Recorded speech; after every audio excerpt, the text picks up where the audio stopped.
Hello students, আমার চ্যানেলে তোমাদেরকে স্বাগত। শুরু করছি ক্লাস 12-এর সেমিস্টার 3 ইতিহাস ক্লাস, তৃতীয় অধ্যায় সাম্রাজ্যের রাজধানী পর্ব 4।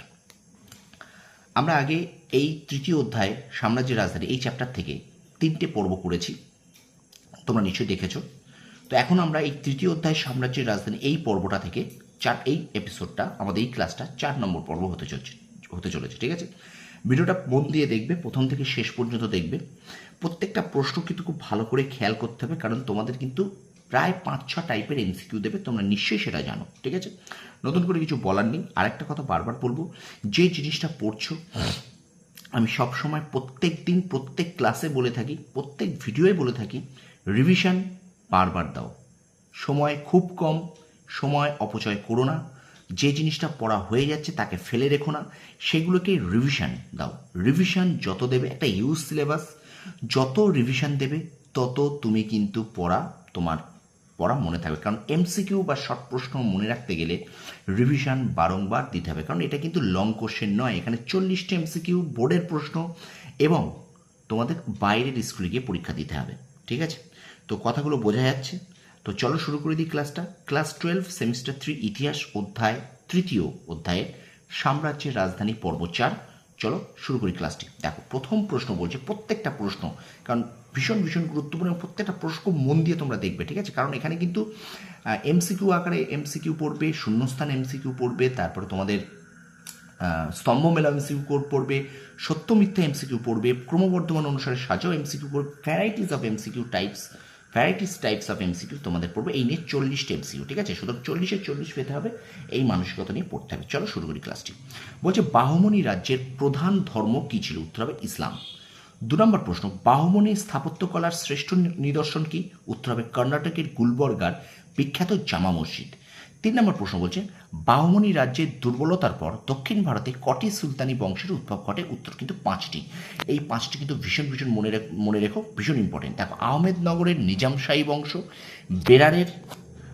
বেরারের হলো ইমাদ শাহী বংশ, বিজাপুরের আদিল শাহী বংশ, গোলকোন্ডার কুতুব শাহী বংশ এবং বিদরের বারিদ শাহী বংশ। এই পাঁচটা কিন্তু তোমাদের ম্যাচিং এসেও দিতে পারে, স্তম্ভ মেলাও আকারে। ঠিক আছে, সুতরাং এমসিকিউ এখানে কিন্তু ভীষণ ভীষণ ইম্পর্টেন্ট। তারপরে দেখো, বাহমনি রাজ্যের বেরার প্রদেশের শাসনকর্তা কে ছিলেন? উত্তর হবে ফুতুল্লাহ ইমাদ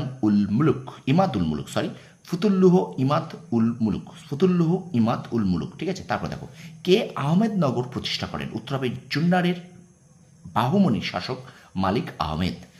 6 নম্বর প্রশ্ন, নিজাম শাহী বংশ কে প্রতিষ্ঠা করেন? উত্তর হবে মালিক আহমেদ। 7 নম্বর প্রশ্ন, বিজাপুর প্রদেশের শাসনকর্তা কে ছিলেন? উত্তর হবে ইউসুফ আদিল শাহ ওরফে হিদালকাও। 8 নম্বর প্রশ্ন, বিজাপুরের আদিল শাহী বংশ কে প্রতিষ্ঠা করেন? উত্তর হবে ইউসুফ আদিল শাহী। পরের প্রশ্ন, 9 নম্বর প্রশ্ন, ভারতের সর্ববৃহৎ মকবরা বা সমাধিসৌধ কোনটি? উত্তর বিজাপুরের গোলগম্বুজ। 11 নম্বর প্রশ্ন, বিজাপুরের গোলগম্বুজের স্থপতি কে ছিলেন? উত্তর হবে ইয়াকুত। আচ্ছা, 11 নম্বর প্রশ্ন দেখো, মালিকি ময়দান নামক কামান কোন সুলতানরা ব্যবহার করতেন? উত্তর হবে বিজাপুরের সুলতানরা। তো স্টুডেন্টস, ভিডিওটা কেমন লাগছে অবশ্যই তোমরা কমেন্ট বক্সে কমেন্ট করে জানিও। আর আমার চ্যানেলে যদি নতুন হয়ে থাকো অবশ্যই চ্যানেলটা সাবস্ক্রাইব করবে, পাশে থাকা বেল আইকনটি প্রেস করে রাখবে, আর তোমরা বন্ধুদের মাঝে শেয়ার করে দেবে। ঠিক আছে, অবশ্যই বন্ধুদের মাঝে একটু শেয়ার করে দেবে, একটু বেশি করে শেয়ার করো। আর আরেকবার তোমাদেরকে বলে দিই যে শর্ট প্রশ্ন মনে রাখতে গেলে কিন্তু এই প্রশ্নগুলোকে তোমাদের কিন্তু বারবার রিভিশন দিতে হবে।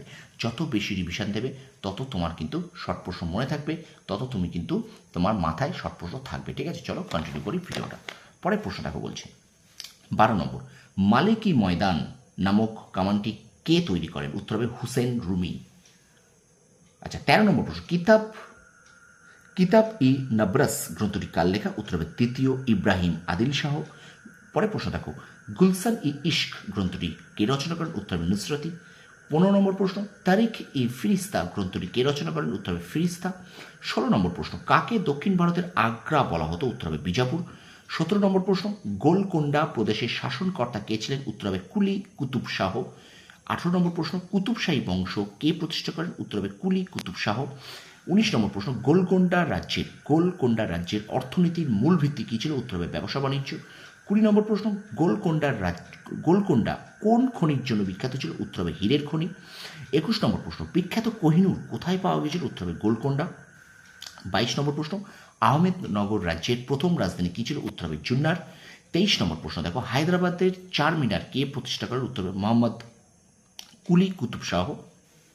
এবং 24 নম্বর প্রশ্ন, অর্থাৎ এখনকার মতো শেষ প্রশ্ন, বাহমনি সুলতান কার বা কাদের পরামর্শ গ্রহণ করতেন? বাহমনি সুলতান কার বা কাদের পরামর্শ গ্রহণ করতেন? উত্তর হবে মন্ত্রী পরিষদের। তো এই 24টা প্রশ্ন খাতায় তুলে নাও, আর তুলে নিয়ে তোমরা কিন্তু পড়া শুরু করে দাও, মুখস্থ করতে শুরু করে দাও। আমি কিন্তু ছোট্ট ছোট্ট আকার, ছোট্ট ছোট্ট একটা ভিডিও 5 মিনিট 6 মিনিটের তোমাদের নিয়ে আসি, এবং এক একটা ভিডিওয় কিন্তু আমি 24টা 25টা বা কোনো কোনো ভিডিওয় কিন্তু 30টা করে প্রশ্ন নিয়ে আসি।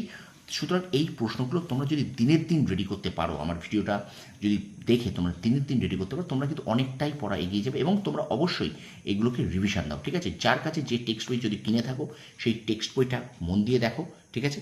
সেই টেক্সট বই মন দিয়ে দেখে অবশ্যই তোমরা কিন্তু আমার চ্যানেলটাকেও ফলো করো, ঠিক আছে? কারণ এখান থেকে কিন্তু আমি তোমাদের প্রচুর প্রশ্ন দিচ্ছি, কারণ শর্ট প্রশ্ন করতে গেলে কিন্তু ওই সাম্রাজ্যের রাজধানী এই অধ্যায় থেকে 50টা সেরা এমসিকিউ, 100টা সেরা এমসিকিউ এরকম কিন্তু আমি করাচ্ছি না, কারণ এরকম করলে কিন্তু তোমরা কিন্তু সত্যি বলছি বিপদে পড়বে, এই ফাঁদে তোমরা পা দিও না। সুতরাং একদম থ্রুলি পড়ে যাও, টেক্সট বইটা ভালো করে পড়ে যাও, আমার চ্যানেলটাকে ফলো করো, কারণ আমি কিন্তু আমার চ্যানেলে অজস্র তোমাদের জন্য এমসিকিউ টাইপের যে সব প্রশ্ন আসতে পারে সেইগুলো কিন্তু আমি তোমাদের সামনে তুলে ধরছি, ঠিক আছে?